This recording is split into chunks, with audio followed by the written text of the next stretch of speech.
All right, greetings from the Dark Continent. Conscious Caracal here, or Ernst van Zyl, here to shine a light not just on the goings on down south here at the southern tip of Africa, but also I'm joined here tonight by Andrej Kolárik, who is going to be talking about the Slovak culture, Slovakia, and the friends that the Afrikaner has found within his nation and who he represents in his capacity. This is the first episode of a new series that I'm launching on my channel. It's called the Friends of the Afrikaner series. So each episode, I'm going to be talking to people in abroad, in other countries that have learned about Afrikaner history or what's going on with the Afrikaners here in South Africa, and who are trying to help and support our cause, our freedom, our cause for freedom for Afrikaners in the future.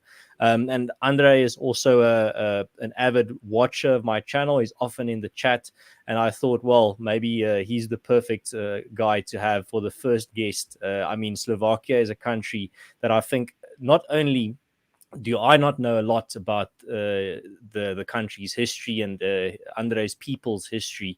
I think a lot of my audience, specifically Afrikaners, they know Slovakia exists. They probably can point to it roughly on a map. But I do think the history of Andrej's country it's one of those countries that Afrikaners are not well acquainted with. So let's learn about not only how Andrej learned about the Afrikaners, but also let's learn a bit about his people and their history. Welcome on the show, Andrej. I'm looking forward to it. Greetings all. All right. So, Andrej, let's start off with the basics.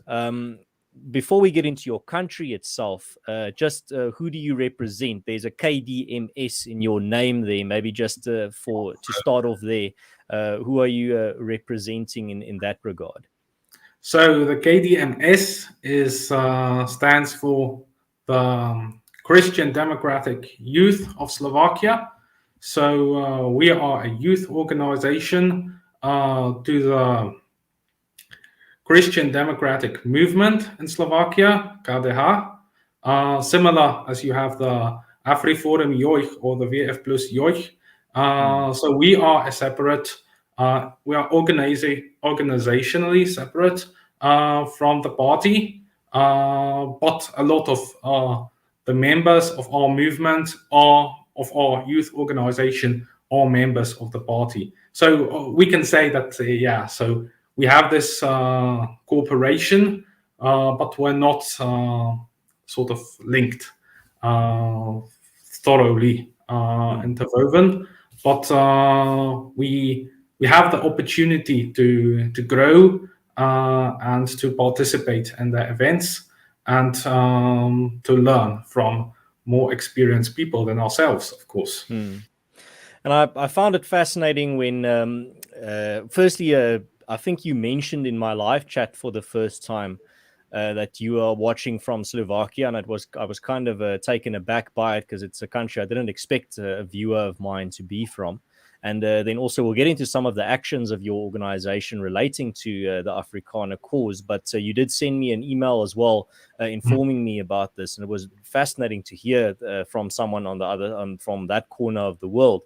But maybe for some context on that note, if you had to explain to someone, just give the basics of what Slovakia as a country is, like how many people live there, where is it exactly, some basic facts. What do you think are some of the important things they should know?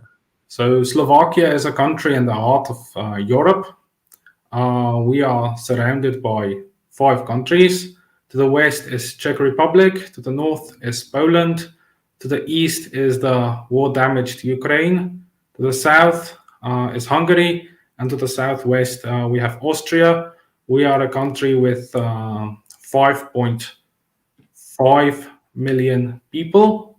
The largest ethnic group is, of course, the Slovaks, and we have a relatively large Hungarian community at the southern border. So the capital city is Bratislava, and so we are a member of the European Union, of NATO, and the Slovak language is a Slavic language, very similar to Czech, Polish, or Croatian. One of the audience members, Sideliner Opinions, asks, "Where did you learn such good English, Andrej?" So, of course, I have been to an English-speaking school in Switzerland, and I guess Sideliner is pointing to my accent, which is quite similar to yours. I have, I've listened quite a lot to your podcast, so that's the way from where the wind is blowing. No, I do think he's being sincere. I think you speak very good English. You speak better English than most people that I encounter in South Africa.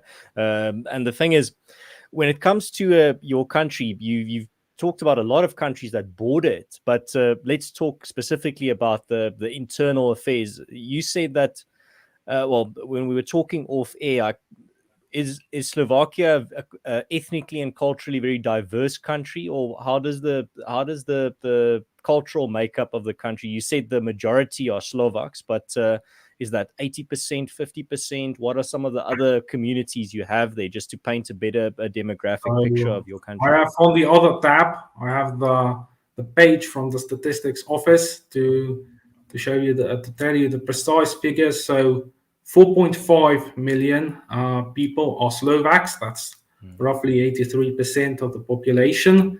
Then we have a large Hungarian community of 400,000.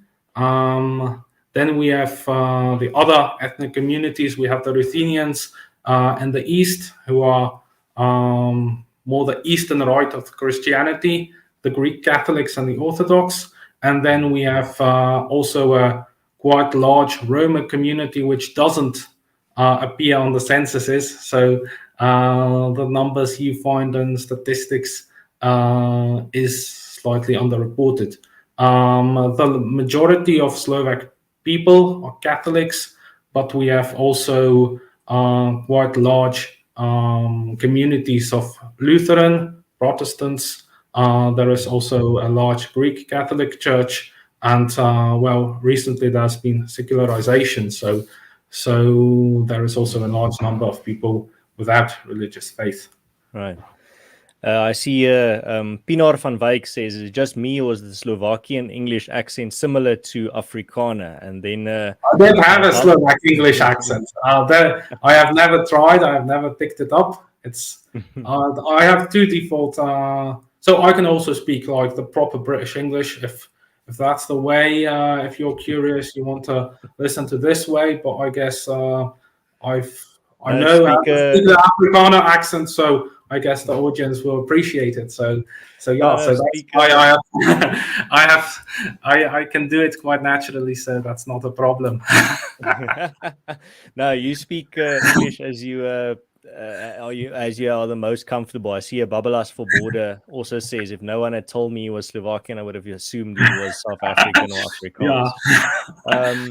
Here is someone actually tuning in from Slovakia as well. I don't know if this is someone you know, or saying greetings from Slovakia. I must be the South African YouTube channel with the most Slovakian listeners on the planet. This evening for certain, because so I've given the word. I've said word for quite a lot of my friends, so I guess it's possible. Excellent. So Andrej, let's stay on the topic of your country and your people first before we get into the connection about how you learned about the Afrikaners. What is the history of your nation? When did it form? When did Slovakia? I know there's a lot of turmoil in your history that I do know about that region of Europe, and a lot of redrawing of borders. How did Slovakia and when did Slovakia become a nation? You don't, like I said earlier, you don't have to give us a university lecture. You can talk as a layman would explain your history. So so the Slovakia emerges from the darkness of history, roughly at the time when the Frankish Empire was collapsing. And we had this sort of great Moravia realm, and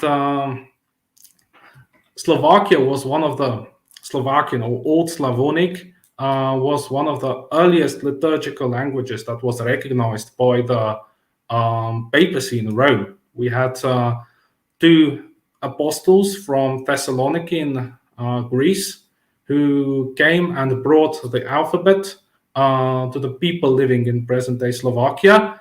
And with them, they have also brought the double cross, which perhaps people familiar with French history think it's very similar to the cross of Lorraine. And this double cross is also, until today, it's part of the Slovak coat of arms. And you could say that Slovakia was the first Greek Catholic country in the world before the term Greek Catholic even existed. As we had our own liturgy, our own sort of language, but we recognize the authority of the Pope. So that was roughly 8th, 9th century. And since the year 1000, we have firmly become part of Western Christendom as part of the Kingdom of Hungary. So we have shared a common statehood with Hungary for some roughly 900 years. And the problem was that, of course, your colleague, Ernst Rutz, he was talking about the siege of Eger and about that period. But during that period, the heart of Hungary, of present-day Hungary, was part of the Ottoman Empire. And Slovakia and Burgenland in Austria, they have held the frontier with the Ottoman Empire at the time when Budapest was the seat of an Ottoman Pasha. So we have held the frontier. We have defended Western Christendom for quite a long time. And during that time, we had the Reformation. That was the period when a lot of people in Slovakia turned to the Protestant or the Lutheran faith, and a lot of people in Hungary turned to the Calvinist or the Reformed Church. And at that time, it was part of the Habsburg monarchy. So Habsburg Austria sort of united all these peoples in today Czech Republic, Slovakia, Austria to defend the Western Hungary, the Western Christendom against the Ottoman Empire. And usually we had this revolts of usually Protestant nobles from Romania. They were from the heart of present-day Romania. They were usually campaigning through the present-day Slovakia towards Vienna, where they would be usually crushed. But the decisive moment for Slovakia comes in 1711, when all these Protestant uprisings ended, and the deciding feature of religion was no longer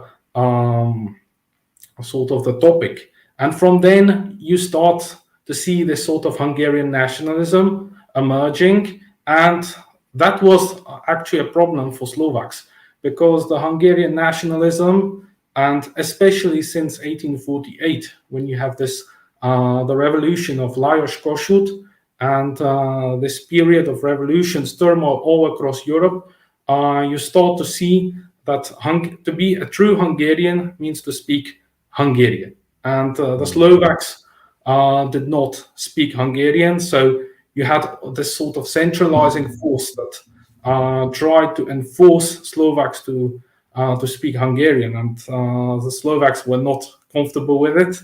And so naturally, the Slovaks tried to find a way how to preserve their identity. And we have found common cause with the Czechs, neighboring Slavic people, also within Austria-Hungary. And after the First World War, we have formed a common statehood of Czechoslovakia.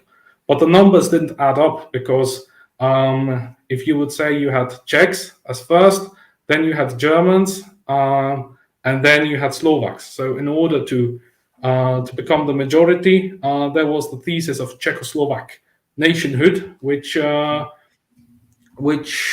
was not welcome very well with Slovaks because, again, they were denied their identity. And the new Czechoslovak state was also founded as an antithesis to the Habsburg monarchy. And the Habsburgs were strongly Catholic. So the Czechoslovaks were sort of more liberal, secular, the founding fathers of Czechoslovakia. And so then you come to the era of World War II, when Slovakia, for the first time in quite a long series of centuries, emerged as an independent state.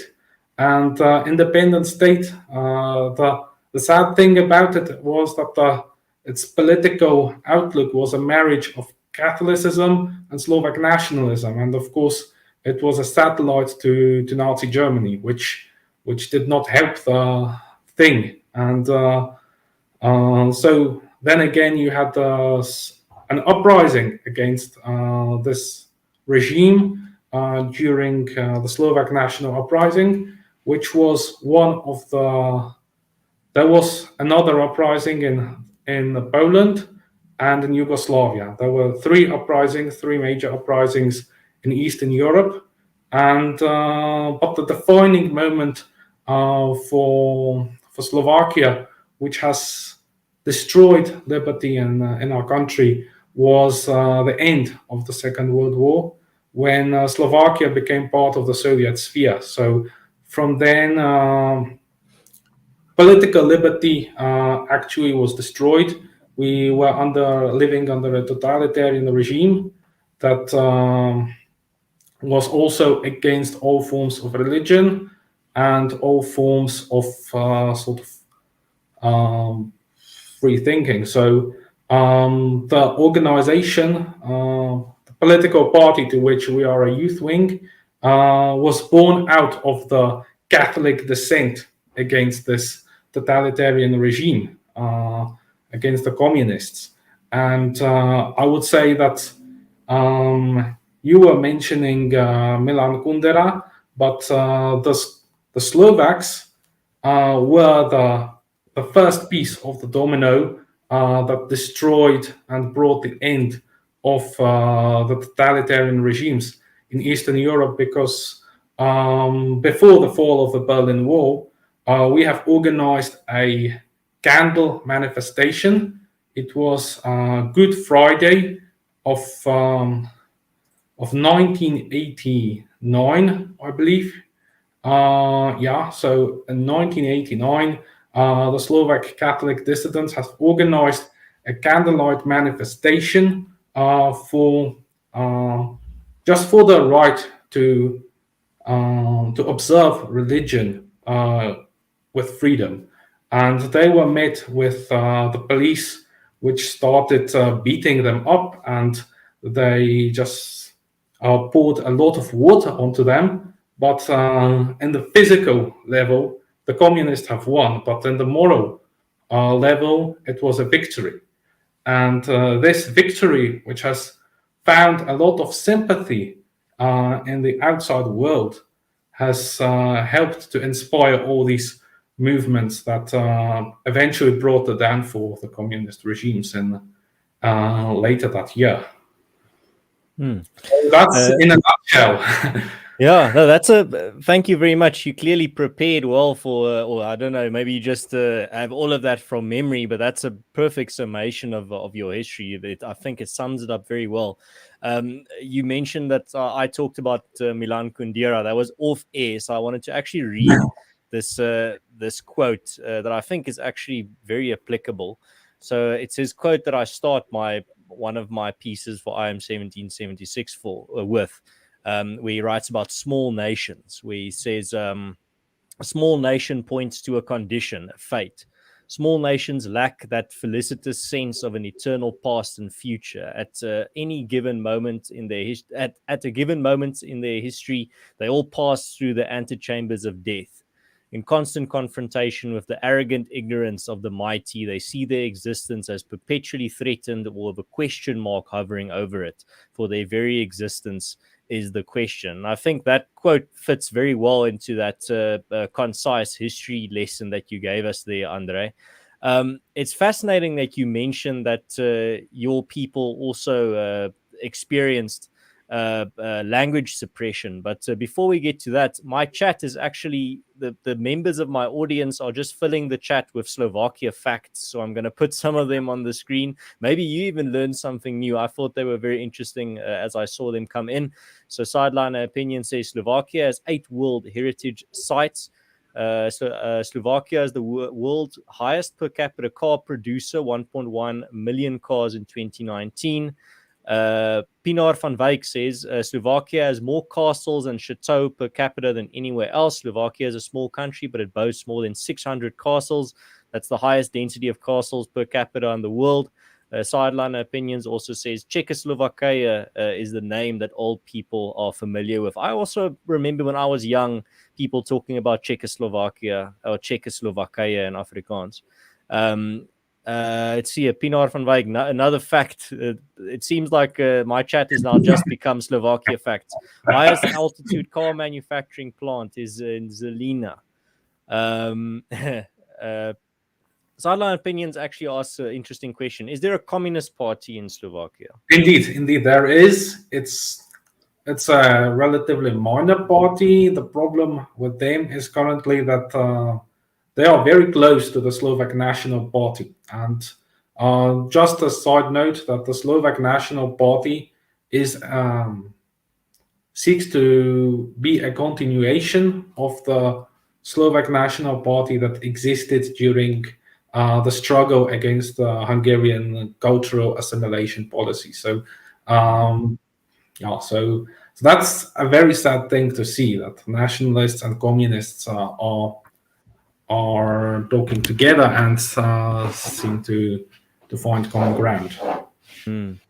All right, and I think that actually brings us, I think, to a nice point where we can start transitioning to the connection between how you personally found out about all Afrikaners and where your interest stems from. So, like I said, you don't have to give us a biography, but give us the winding road. How did you get here where you actually know quite a bit about Afrikaners and find what's happening to Afrikaners, what's happening in South Africa and what Afrikaners are doing fascinating?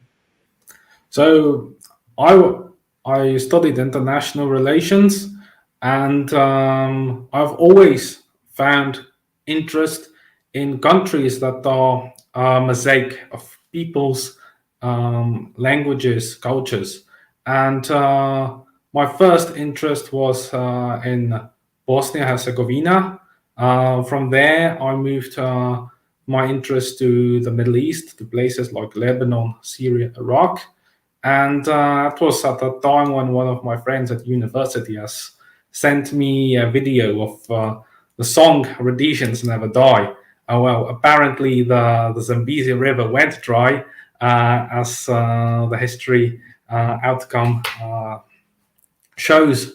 But at that moment, when I was listening to that music, I was interested in the backstory behind it and what was going on at the southern tip of Africa. And of course, Rhodesia is no longer a going affair, and South Africa is. And when I learned about moments like the Blood River miracle and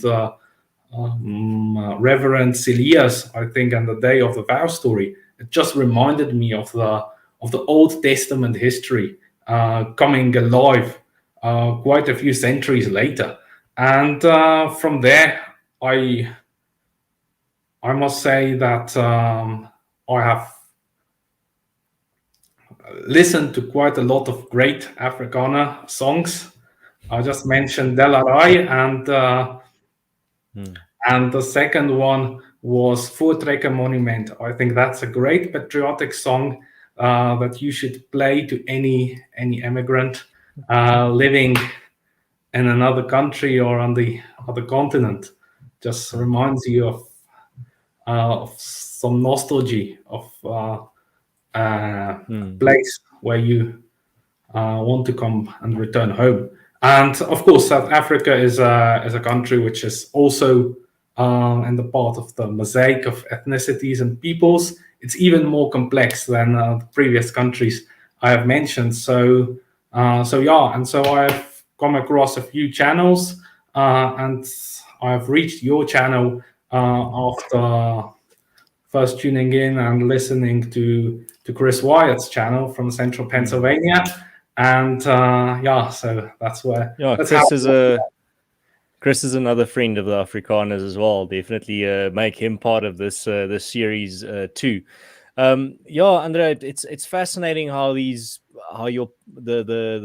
different twists in your path, the different interests you encounter in your life. I mean, I never expected that I was going to get an email from someone in Slovakia or see someone in my chat from Slovakia tuning in to streams that are talking about what's happening in South Africa. And I thought that this is something that needs to be shared. I want to, not only are you making the effort to learn about my culture, the Afrikaner culture, and what's going on in South Africa, I think I also want to use my platform to maybe teach my audience something new about your country as well. Um, Judging by your history that you gave there, and just from what you've learned from Afrikaners, what are some of the similarities that you've picked up between the two folk or between the two peoples? Are there things that stand out to you? I think the Christian faith is definitely one of them. You mentioned earlier the language suppression element in your history. What are some of the similarities that stand out to you that you've noticed as you learned more about the Afrikaners and what we stand for? So yeah, so as you've mentioned, there has been assimilationist tendencies. Then, of course, there's been, I must say, there's been efforts to sort of demonize the history. Sometimes I see, as the World War II era was one of the few eras in history when Slovakia was an independent country, despite the fact that, yeah, Slovakia did commit crimes at that time. But this has led to efforts to demonize parts of Slovak history. And the communists have told us that Slovaks were actually a proletarian people that can be proud that they have built Budapest. But I sometimes don't see or don't find patriotic songs about Slovakia because there isn't as much patriotic feeling in Slovakia. In South Africa, I can see that there's been quite a strong effort to destroy the pride in your identity. That's waving the old flag is bad. Even waving the old Transvaal flag for some people may be bad. Speaking Afrikaans is bad. Of course, the second part is that Slovakia has been part of multi-ethnic empires, of empires that try to somehow homogenize their dominion. And of course, that's the same case with South Africa, where Afrikaners are part of a country that seeks to homogenize its population and seeks to marginalize the stronger, the ethnic groups with a stronger sense of identity. And then, of course, there's the numbers. I was just asking and checking the numbers. I've remembered that the number of white South Africans was around 4.4 million, and the number of Slovak people in Slovakia is 4.5, 4.6 million. So the similarity is also in the numbers. Yeah. No, it's fascinating. I didn't know about the cultural assimilation efforts that were also forced on your people. Maybe just again, you don't have to give an entire history lesson, but what type of was that a language suppression? Was it shaming of the Slovak identity? Was it closing of schools? What type of policies did that cultural suppression take? What form did it take? So during the period of Hungarian assimilationist policies, the Slovak people, I would say, they crowdfunded 3 Slovak middle schools or high schools, and they have crowdfunded a Slovak cultural institution. And so at that moment in time, the Hungarian government just closed down these high schools that were completely founded by the Slovak public, and they closed down this cultural institution, and they just forced the Hungarian language down the throats of the Slovak people.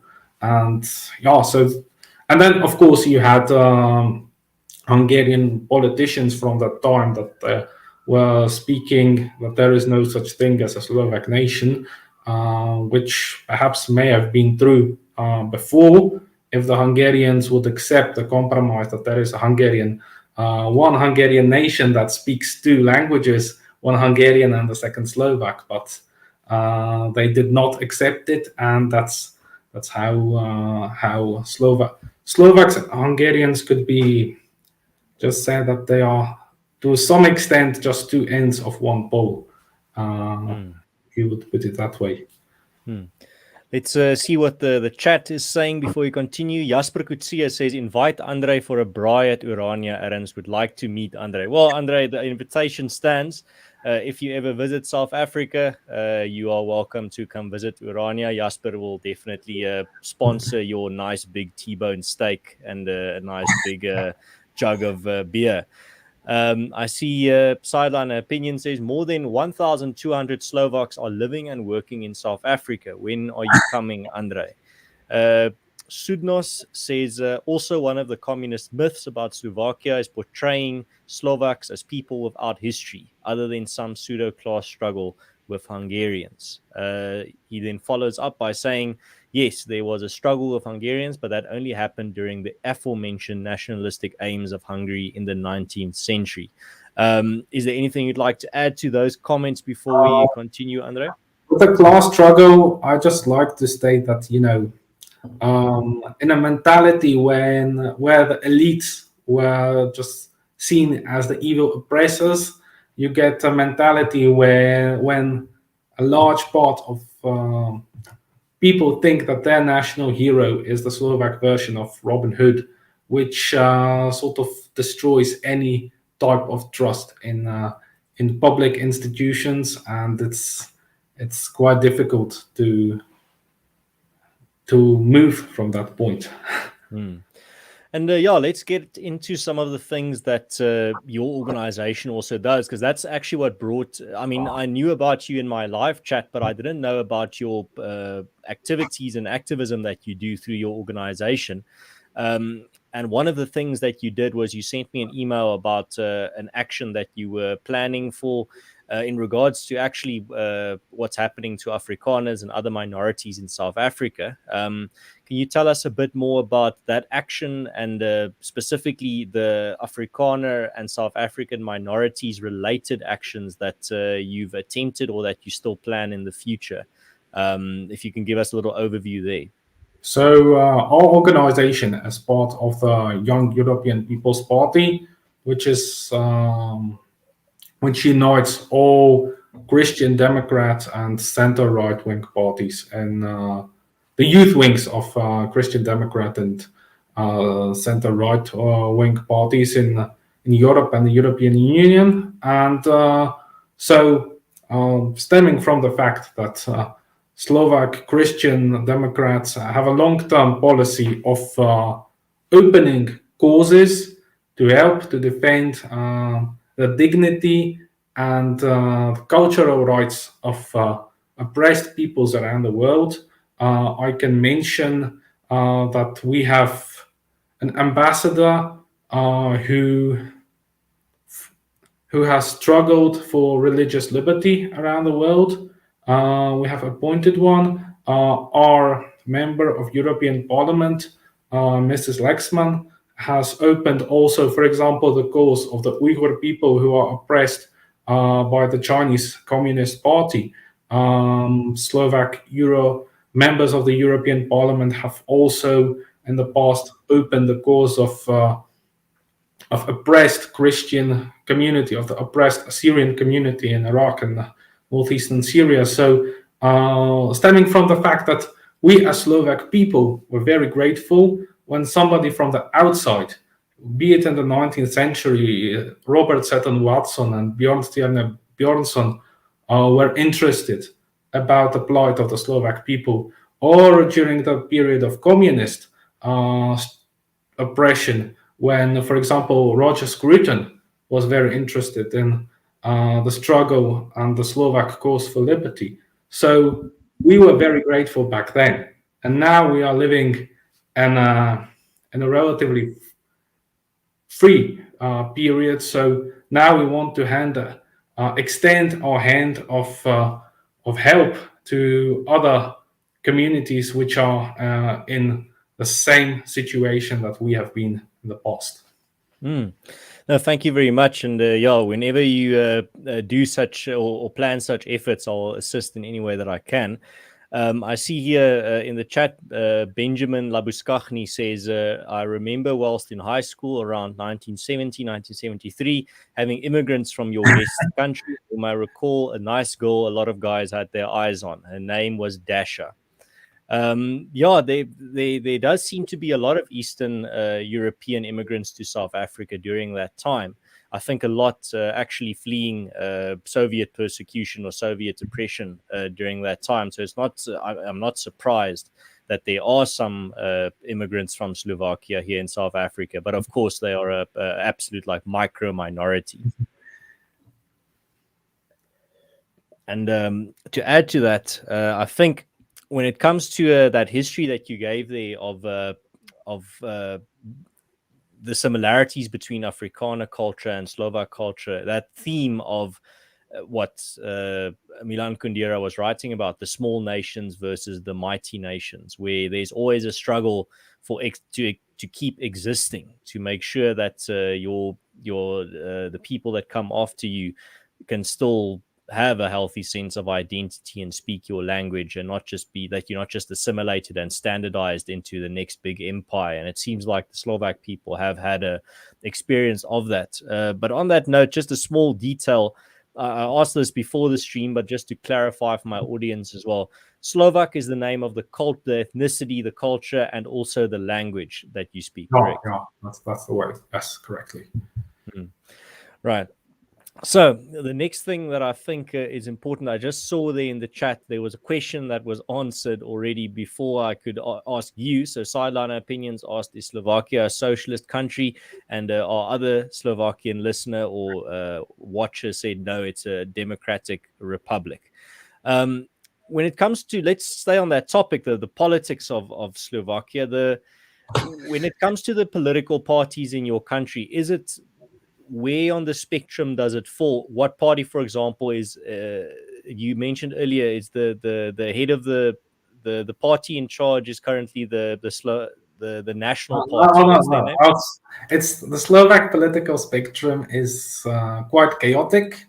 It comes from the thing that we have just one constituency. So usually what it takes is a very influential person in the party to have a large argument with his party boss. He slams the door, and with 3 friends, a dog, and his sister, they found another political party. So that's how political parties usually emerge in Slovakia.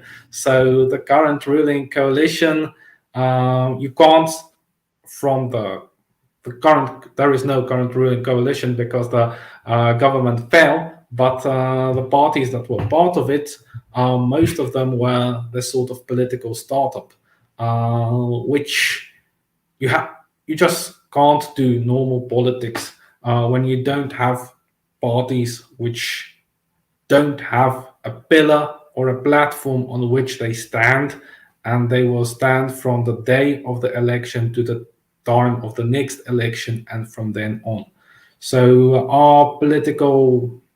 the Christian Democrat movement is one of the few parties which does have a consistent political platform. You have also the progressive Slovakia on the other side of the spectrum, which also has a clear ideological profile.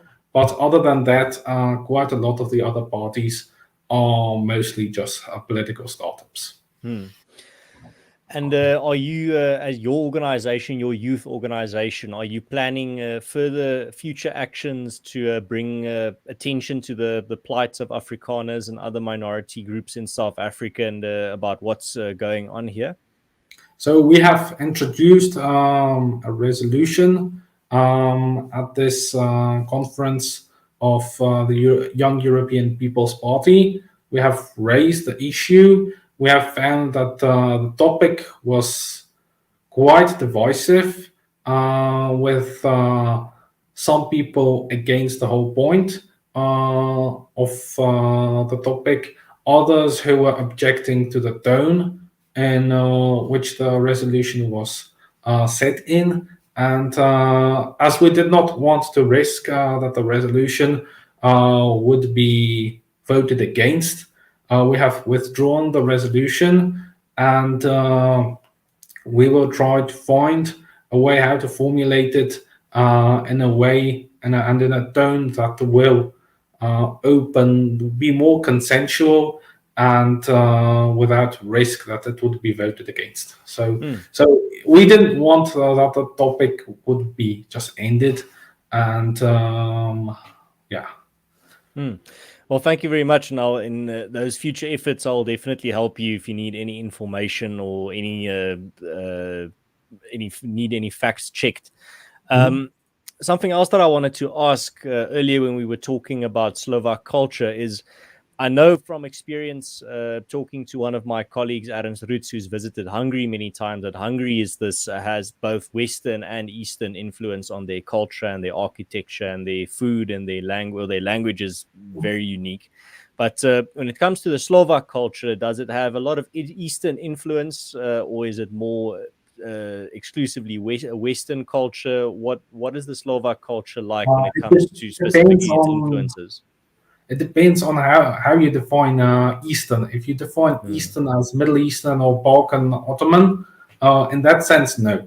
But if you ask Eastern West, well, a lot of Slovaks see themselves firmly in the West, and quite a lot of Slovaks see them as a continuation of this Syro-Methodic tradition of the Greek Catholic idea of being a bridge between the East and the West. And as we have also an East Slavic community, the Ruthenians, who are Eastern Rite Catholics, we have this cultural element. And of course, during the period of 19th century, there was the Slovak elites were focusing on Russia and seeing them as the protector. But apart from a sentimental sense of some part of the Slovak public towards Russia, I would say Slovakia is firmly in the Western civilization. Perhaps on the edge, but still firmly in the West. No, that's interesting. And as a youth organization, I mean, you correctly identified AfriForum also as AfriForum Jeugd, AfriForum Youth. I actually talked to their head, Renee Creer, my colleague. I talked to her. I did an interview with her earlier this year about what AfriForum Youth does. It was a great conversation. Also about some of the challenges that the Afrikaner youth face today. But when it comes to the Slovakian youth, some a demographic that you probably know very well, what are some of the challenges that you face today, maybe specifically in the spheres of identity, culture, language? Where's the Slovakian youth encountering some problems? I would say one of the biggest issues for the youth is the tendency to emigrate. A lot of young, talented Slovaks are first thinking of studying in the Czech Republic, and then, or perhaps even abroad, further than Czech Republic, and then usually as they go beyond the borders, they stay abroad. So that's just one of the largest perhaps problems. And then of course you have this sense of the youth going globalized, I would say, to some extent. When I talk to people, quite a lot of them don't value the Slovak language.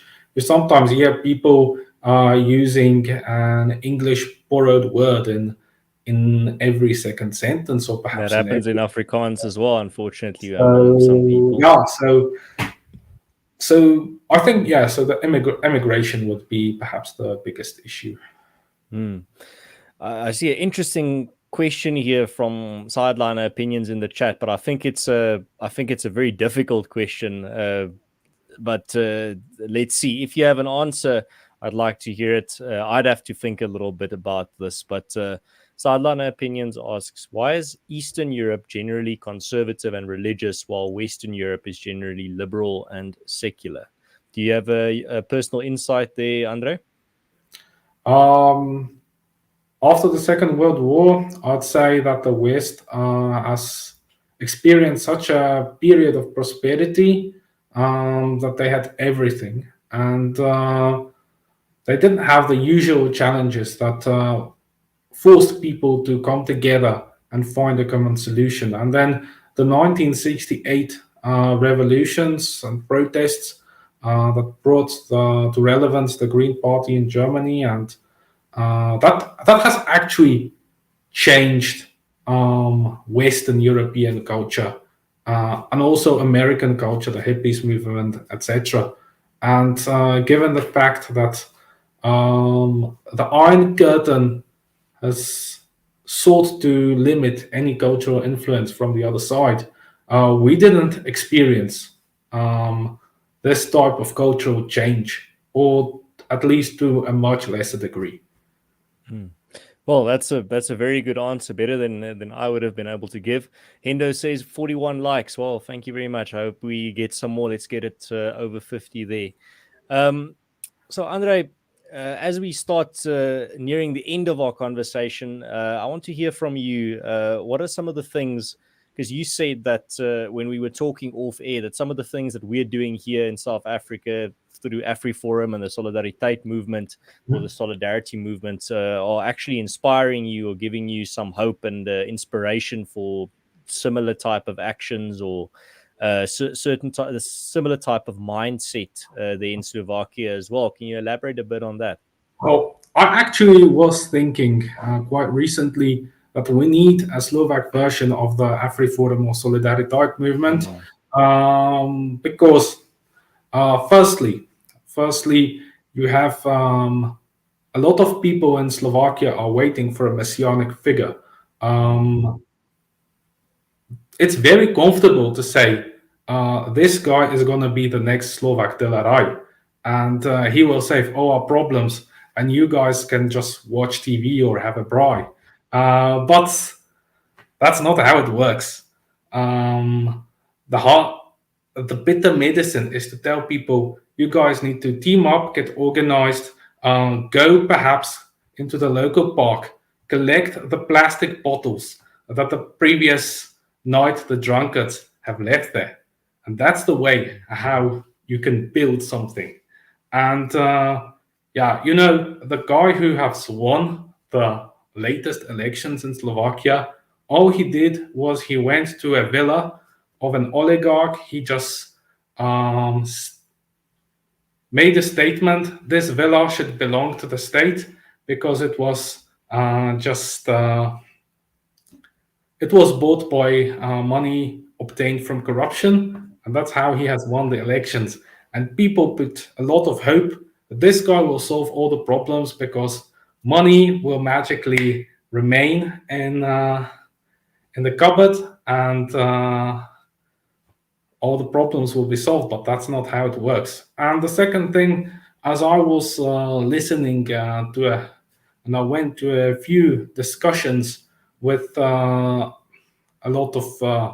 few Slovak conservative organizations, I'm sometimes thinking that your own team sometimes trips over the guy who is your teammate, because as you are a civic organization or an advocacy group, of course your views are going to be sort of more based than a political party whose aim is to find compromise. And you sometimes see that there is tension in places that doesn't need to be. So so we need to find a way how to make better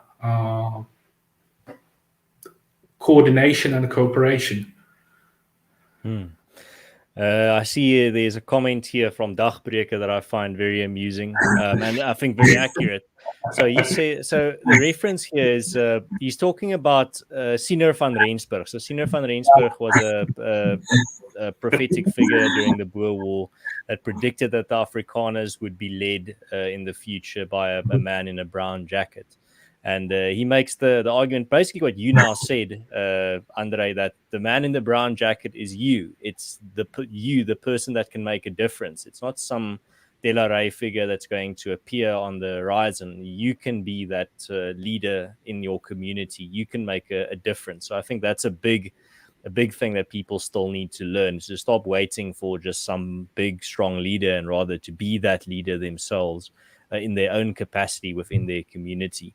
And Valerie Cooper says, good evening, everyone. Good evening, Valerie. Unfortunately, you've got the tail end of this conversation, but you can always watch afterwards. Andre, as we get to the end now, I'd like to ask you the question that I ask all my guests, and it's not specifically related to tonight's chat, and you can answer it in any way you want. If you could leave the audience with any thoughts or question or anything you'd like to plant at the back of their mind, something to think about this week, what would you plant there? It can be a short thing, it can be a long, it can just be a question, it could be anything you want. What would you want the audience to think about this week? Any ideas? That's the hard one. That's the hard one. So I think when you have common-minded people, and sometimes you don't see what they're doing, you find only the bad things that they're doing. Sometimes you need to just say, look, you're fighting the good fight. Just say, look, these are the 10 things that you did right. And okay, I don't like that you made the one error, but just let's stop tripping over people from our own team. I think that's the thing that resonated for me in the past week. Excellent. I think that's a good thing to leave the audience with to think about. Andre, thank you very much for your time. Thank you for teaching us a bit more about your country's history. You really did do a fantastic job in giving us a nice overview of where your people come from, what your country's history is like, what the demographic reality is of your country, and where it fits in this big chaotic picture we call the global politics. I learned a lot, and I hope my audience did as well. They did give a lot of good feedback. Feyenoord says die braak klink soos 'n boer. Yeah, no, he did explain that at the beginning. He says it's a lekker accent, accent. Sideline Opinion says it was great listening to our special Slovak friend Andrej and Ernst sharing ideas about how important it is to know who you are and where you come from. We are waiting for you in South Africa, Andrej. Thank you very much for sharing your knowledge and your insights. And Andrej, you are definitely a friend of the Afrikaners. So thank you very much for having me. And I see he ddid translate that for us. He said, "Good stream, goodbye, all our other." Farewell. Tot ziens. Yeah, all right. And thank you also for everyone that tuned in. Thank you for all your comments and questions in the chat. Andre, I forgot to ask you, is there anywhere if people want to read more about your political party or your organization, is there anywhere that's in English? Or if there's not, I don't expect there to be. But if there is, you can give them a shout out now. But if there's not, maybe just somewhere where they can find more information about your country. So about our country or our organization. Our organization can be found as KDMS.